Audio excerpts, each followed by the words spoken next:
Hi guys, welcome back. I have a camera here that I want to talk about.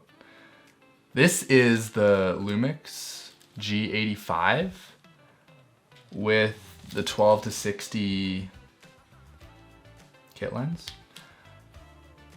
And I want to do like a little review slash tell you why I'm selling it. So I bought two of these back in the summertime as my B cameras for shooting weddings.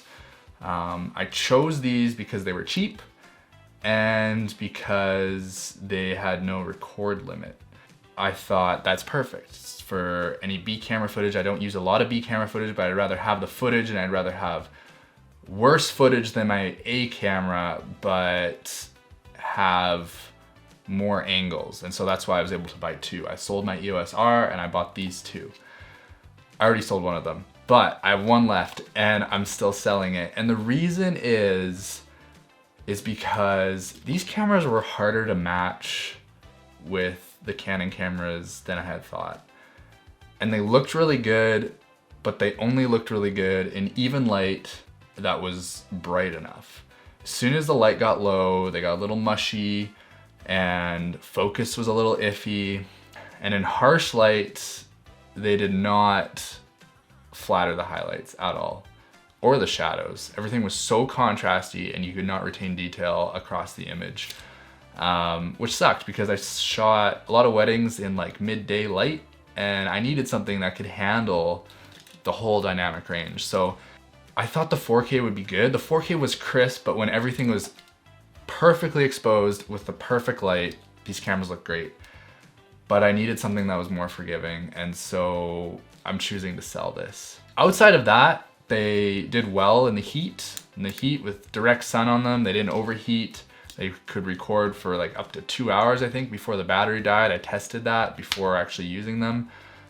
They feel good, they're compact, the lens is cool, but yeah, the micro four thirds sensor, no dynamic range, no log profiles. I knew what I was getting into when I bought these, and I think you get what you pay for, but I think unless you were shooting full on Lumix, I would be very cautious whether or not to buy these and to use them for professional shoots.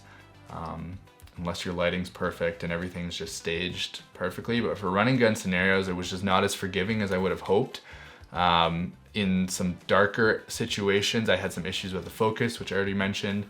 They have IBIS, which is nice, but yeah, it just was kind of a letdown, and it came down to not feeling good about using the camera. It felt kind of like, oh, I don't know why I'm using this. I'd rather be shooting with my Canon right now.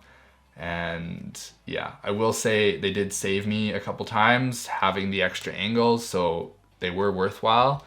But yeah, I'm gonna get rid of them and I'm gonna go back to Canon, I think, or maybe even Sony. Something a little newer, something with a little better focusing, a little better low light, and a little more dynamic range, I think is kind of the direction I wanna go. So for basic applications, it's a very cool camera.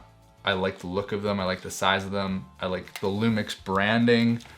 Yeah, I mean, it's nice, but the image was a letdown.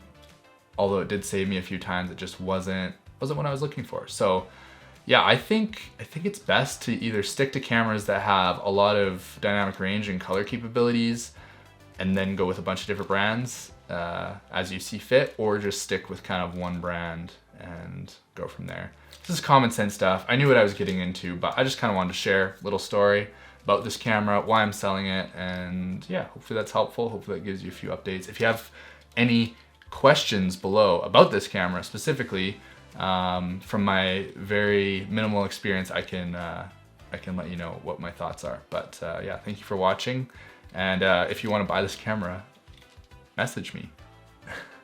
Anyways, take care. Bye.